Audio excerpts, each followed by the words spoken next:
भगवान करे कभी कोई की नजर नहीं लगे। जब से प्यारे गिरधर लाल जी हमारे जीवन में आए, हमारा हर दिन उत्सव बना दिया उन्होंने।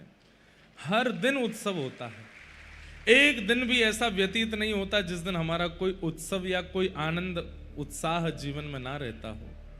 इतना सुख प्यारे लाल जी देते हैं। बस हमें ये लगता है कि जो सुख ठाकुर जी हमें प्रदान कर रहे हैं, जो आनंद दे रहे हैं, उसकी बिंदु हम सब पे छिड़क दें, सबको वह सुख दे दें, इसीलिए उत्सव करते रहते हैं। कल हम लोगों ने ठाकुर जी के रास का प्रसंग श्रवण किया। तत्पश्चात भगवान ने कुछ राक्षसों का वध किया। एक दिन मधुमंगल बोलो लाला ते लाला, बोले कहा बात है? बोले तू ब्राह्मणन के पास जावे, सबरे ब्राह्मण तेरी पूजा करें। तू दैत्यन को जाकर के स्पर्श करे, तेरे स्पर्श से सबरे दैत्य मर जाएं। तू गोपीन के द्वार जावे, सबरी गोपी तो तेरी बलैया लेवे, तेरी आरती उतारे। तू गौशाला में गैयान के पास जावे तो गैयान के थनते अपने आप दूध निकलने लगे। लाला तू जमुना जी में जावे, कालिया भाग जमुना जी, कालिया नाग जमुना जी छोड़ के भाग जाए। तो हम गोप ग्वालन के पास आवे तो हम गोप ग्वालन के नेत्र सजल है जाएं। तू गिरिराज जी जावे तो गिरिराज जी उठ जाएं। ठाकुर जी बोले कहा कहनो चाह रहे हो? बोले मधुमंगल बोले लाला मोह तो ऐसो लगे तो में शक्ति ना है, तो में शक्ति होती तो हम नेक धक्का मारे नेक में गिर जाए, तो में शक्ति ना है। तो ठाकुर जी बोले कौन में शक्ति है? बोले तेरी पोशाक में शक्ति है।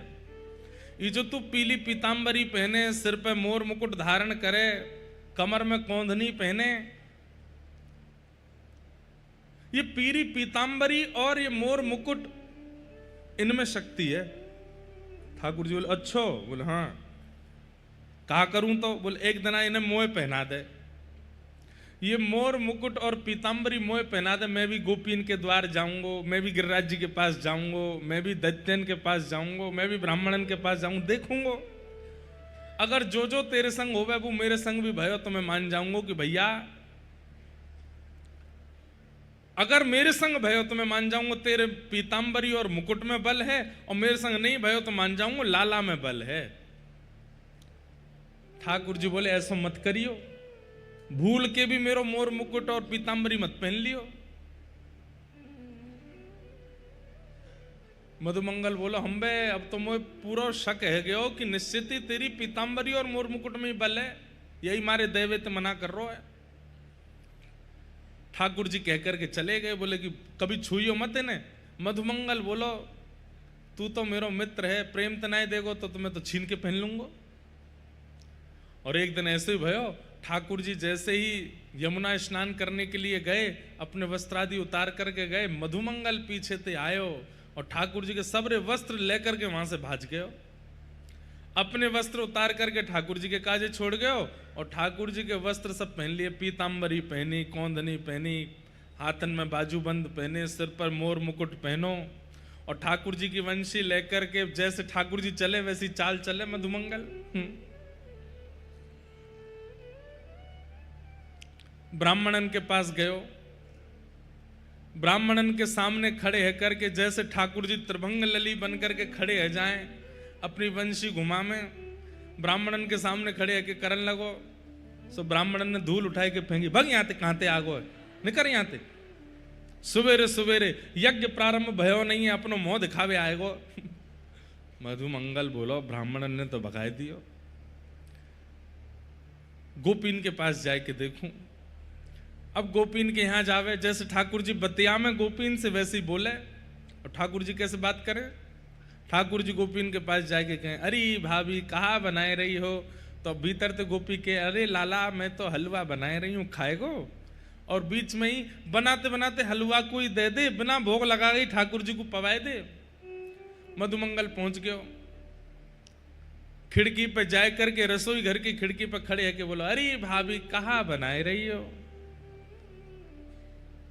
भीतर ते गोपी बोली निपूते और कछु काम ना है तो पे हैं, दूर है जाए यहाँ, मुंह ढक के बोल।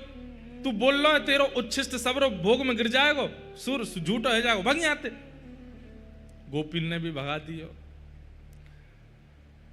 मधुमंगल बोलो कछु तो बात है। इतने में ही कंस ने एक केसी नाम का राक्षस भेजा मथुरा से। तो केसी राक्षस ने कंस से पूछा कि आपके शत्रु श्री कृष्ण का हुलिया कैसा है, थोड़ा हमें बताओ। बोले ज्यादा तो हमें नहीं पता है, बस इतना पता है पीतांबरी पहनता है, मोर मुकुट पहनता है, पहुंच जा। अब यहां मधुमंगल घूम रहा था मोर मुकुट पहन के। इतने में ही केसी राक्षस आ गया। और केसी राक्षस जैसे ही आया महाराज भागा मधुमंगल के पीछे। मधुमंगल तो चौकड़ी मार के भागे, अरे कन्हैया बचाइयो, अरे लाला बचाइयो, अरे लाला देख जे मोकू मारेगो, अरे केसी राक्षस खाए गए मोकू। ठाकुर जी यमुना जी में स्नान कर रहे हैं। ठाकुर जी ने कही नाय नाय आज तू ही दिखा पूतना वारे हाथ, तो मना करी ना मैंने, मत पहन के जाइयो। लाला तेरे हाथ जोड़ू, आज के बाद कभी मोर मुकुट नहीं पहनूंगा, तू या को देख ले। ठाकुर जी ने तुरंत एक काछनी बांधी और महाराज एक मुष्टिक बना करके केसी जैसे ही पास आयो, ठाकुर जी ने एक मुष्टिक प्रहार कियो और एक मुष्टिक प्रहार में ही केसी मर करके नष्ट है गयो। 8 वर्ष के हैं ठाकुर जी, 8-9 साल की उम्र में तो बड़े बड़े राक्षस मार दें। मधुमंगल बोलो लाला तू ही पहन। मोर मुकुट उतार के ठाकुर जी को दे दियो, पीतांबरी दे दी। ठाकुर जी बोले एक प्रकार से ये संकेत है, छोटे बालकों को आप बालकृष्ण रूप बना देते हैं, अच्छी बात है, वो ठाकुर जी ही हैं। पर कई जगह तो बड़े बूढ़े बने बने घूम रहे हैं, पीतांबरी पहन के मोर मुकुट डाल करके।